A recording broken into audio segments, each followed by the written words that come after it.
হাইলাকান্দি জেলা এবারও দেওয়া হলো না তৃতীয় চতুর্থ শ্রেণীর পরীক্ষা কেন্দ্র। বরাক উপত্যকা আসামের 3টি প্রশাসনিক জেলা যেমন কাছাড়, করিমগঞ্জ এবং হাইলাকান্দি জেলা মিলিয়ে আমাদের বরাক ভ্যালি।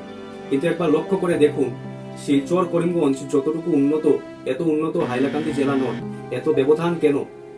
সরকার যদি সাপোর্ট না করে তাহলে হাইলাকান্দি জেলা উন্নত কিভাবে হবে? সামান্য এডিআরই পরীক্ষা সেন্টার অবধি দেওয়া হলো না হাইলাকান্দিতে। ছাত্রছাত্রীরা এত দূরে গিয়ে কি করে পরীক্ষা দেবে? তৃতীয় চতুর্থ শ্রেণীর পরীক্ষা বেশিরভাগ গরিব মধ্যবিত্ত ছাত্রছাত্রীরা দেয়। ওরা এত টাকা কি করে পাবে এত দূর গিয়ে পরীক্ষা দেওয়ার? কত গরিব মানুষরা আছে যারা খেতে পারে না, তারা প্রাইভেট গাড়ি অথবা হোটেল ভাড়া করে এক্সাম কিভাবে দেবে? গত বছর এত ঝামেলা হওয়ার পরও এবার কেন হাইলাকান্দিতে এক্সাম সেন্টার দেওয়া হলো না? শোনা যাচ্ছে করিমগঞ্জ জেলায় 39টির মতো পরীক্ষা কেন্দ্র দেওয়া হয়েছে, অথচ হাইলাকান্দিতে দেওয়া হলো না একটিও পরীক্ষা কেন্দ্র। হাইলাকান্দির মানুষের কি চাকরির কোনো দরকার নেই?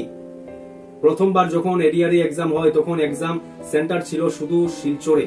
তখন ছাত্রদের অনেক কষ্টের সম্মুখীন হতে হয়েছে, আর ট্রাফিকের জন্য অনেক ছাত্ররা পরীক্ষায়ও বসতে পারেনি। তার সাথে দুর্ঘটনাও হয়েছে। স্টুডেন্টরা গাড়ি নিয়ে অথবা বাইক নিয়ে যাওয়ার সময় অ্যাক্সিডেন্টও হয়েছে। এবারও কি সেম হবে?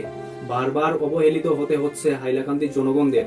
আর লালা কাটলিচড়ার এদিকের যারা ছাত্রছাত্রীরা রয়েছে, একবার ভাবুন তাদের এবং তাদের পরিবারের কত কষ্ট হবে এই পরীক্ষার জন্য।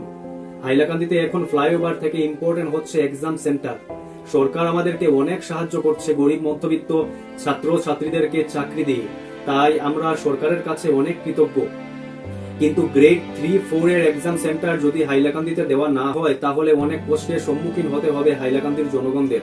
তাই আসামের মুখ্যমন্ত্রী হিমন্ত বিশ্ব শর্মা মহাশয়ের দৃষ্টি আকর্ষণ করে বলছি এক্সাম সেন্টার হাইলাকান্দিতে দেওয়ার জন্য।